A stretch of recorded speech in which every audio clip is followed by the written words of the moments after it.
versus Thomas Styron. Here we go. The public defender Otatella on behalf of Mr. Styron, who stands to my left. Well, let's talk to the judge about that. Right? We've been through this. Seems to be some confusion.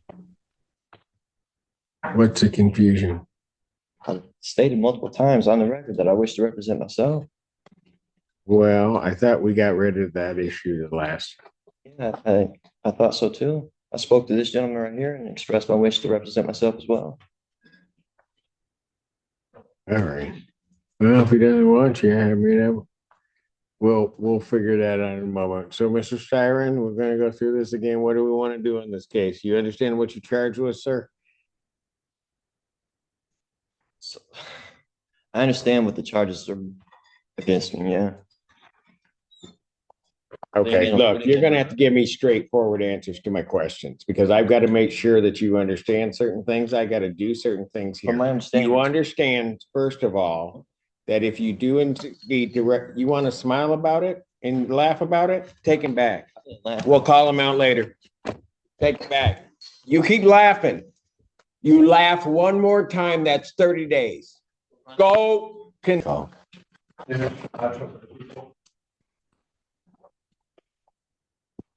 State your name. my name is Thomas Styron. Living man. Mr. Styron, you are before the court. You have elected to represent yourself. I do have to advise you that you have 3 counts against you. The first count is that of fleeing and eluding 3rd degree under the motor vehicle code. Do you understand the nature of that charge, sir? This is under the assumption that you're compelling me to identify as Thomas York Styron, the legal entity on this case. I believe that you are. Do you understand the nature of the charge, sir? I don't understand how the name you have on the case and who I am, it's 2 different people. I have a complaint, Thomas Styron II. Do you understand that that individual is charged with fleeing and eluding 3rd degree? So, Do you understand the nature of that charge? You just need to answer my question. for the record, Take him back, and when he decides he wants to cooperate, we'll bring him back, maybe. Welcome back to the courtroom, everyone. And if you thought yesterday's sovereign meltdown was wild, you're in for a treat. Because today, our favorite pseudo-lawyer returns to court the very next day. Same judge, same nonsense, and a whole new level of delusion. This time, he's facing Judge Simpson, who has absolutely no patience for word salad, maritime law mumbo-jumbo, or living man declarations. It ready for an intense mix of legal schooling, dry humor, and courtroom authority, as Judge Simpson puts this self-proclaimed scholar right back in his place. Let's dive in. And trust me, this one escalates. Styron, you are before the court on a felony complaint that does allege count 1. And I'm going to presume, since you do not want to answer the court's questions, that you understand English and understand what I'm saying. You are before the court on 3 charges. Count 1 is the charge of fleeing and eluding 3rd degree. Under the Michigan Motor Vehicle Code, that is a felony punishable by up to 5 years incarceration or $1,000 fine plus court cost, and would require the Secretary of State to suspend your license for up to 1 year upon conviction. Count 2 is assaulting, resisting, and obstructing a police officer. That is a felony or high court misdemeanor punishable by up to 2 years incarceration and or a $2,000 fine plus court cost. Count 3 is a misdemeanor offense of operating with a license suspended, denied, and or revoked. That is a misdemeanor as indicated, punishable by up to 93 days, $500 fine plus court cost. Your vehicle could be subject to immobilization. Since you refused previously to answer my acknowledgement as to whether you understand. And there it is, the sovereign citizen's favorite line. I wish to represent myself. Now, in theory, defendants have that right. But in practice, it's usually the fastest way to self-destruct in court. What's hilarious here is that he's already been warned yesterday about this exact thing. Yet, like a moth to a flame, he can't resist. Judge Simpson, however, is not your average judge. You can practically feel the patience draining from his face as he prepares for the inevitable.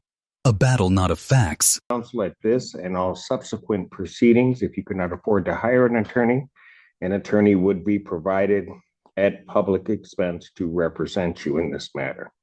You are entitled, as indicated, to be represented at this proceeding, all subsequent proceedings, including your preliminary examination, and if the matter were to proceed by trial, you would be entitled to counsel.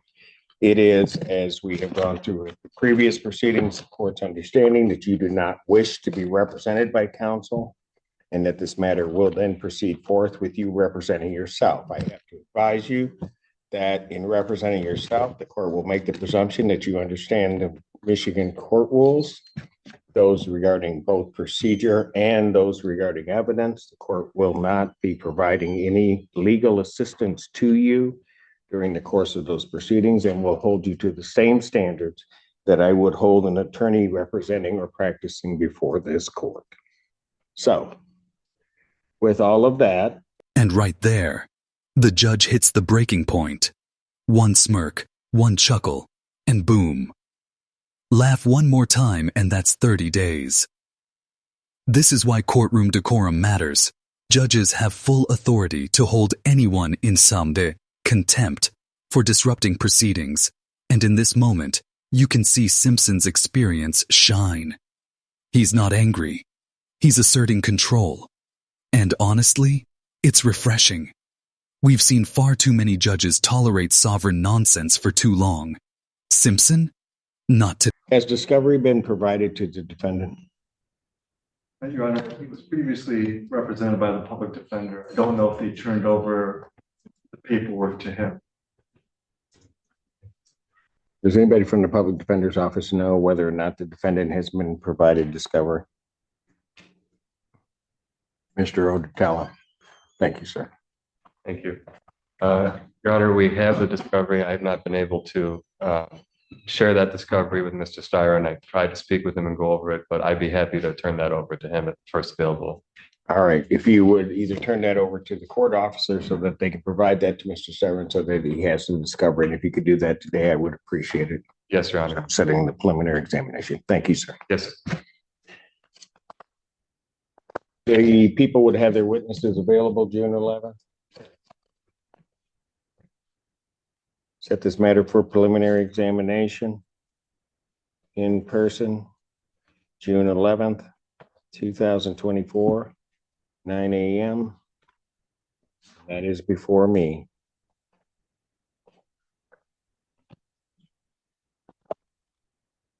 Defendant, as he was leaving the courtroom the last time, the court did find the defendant in contempt, sentenced him to 30 days. The defendant will serve that sentence. The court will sign the judgment of sentence. The name on the case isn't me. That's the legal entity.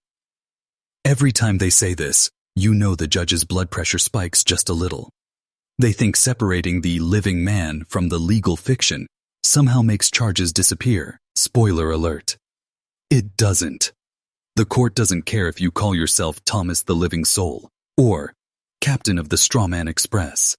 The moment your name matches the record, you're the defendant.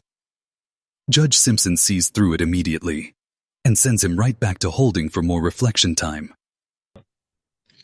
So first of all, watch your beneficiary. You're language. treating me as if I'm the trustee, or I don't want to partake in any trust fraud or anything like that. Is this a cess cuvee trust matter involved in this? Is my social security number attached to this at all?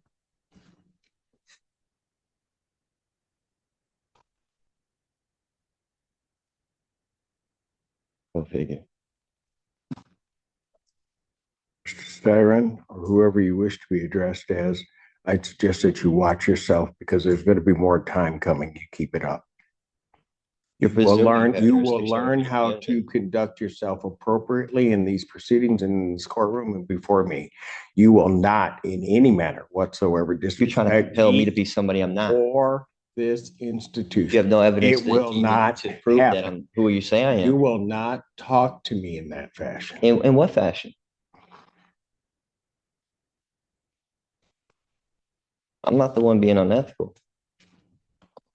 Very good. You'll serve the 30 days. We'll see. 30 days for contempt. And we're barely past the introductions. He's poetic, really. He tries to outsmart the system by rejecting it, and instead ends up serving a bonus month in jail before even getting to trial. This is why representing yourself, especially as a sovereign citizen, is like doing surgery with a spoon. You're untrained, unprepared, and somehow convinced you're better than the professionals. Simpson doesn't argue. He just enforces. That's how you handle chaos with calm authority. This is courtroom brilliance. Judge Simpson doesn't waste a single breath trying to convince him. He simply assumes comprehension and keeps moving. Why? Because sovereigns weaponize confusion. They believe if they refuse to acknowledge a charge, it somehow vanishes. Instead, Simpson flips the script. You don't understand? Fine. I'll assume you do. It's clean, efficient, and absolutely humiliating for someone trying to derail the process. This is a masterclass in shutting down nonsense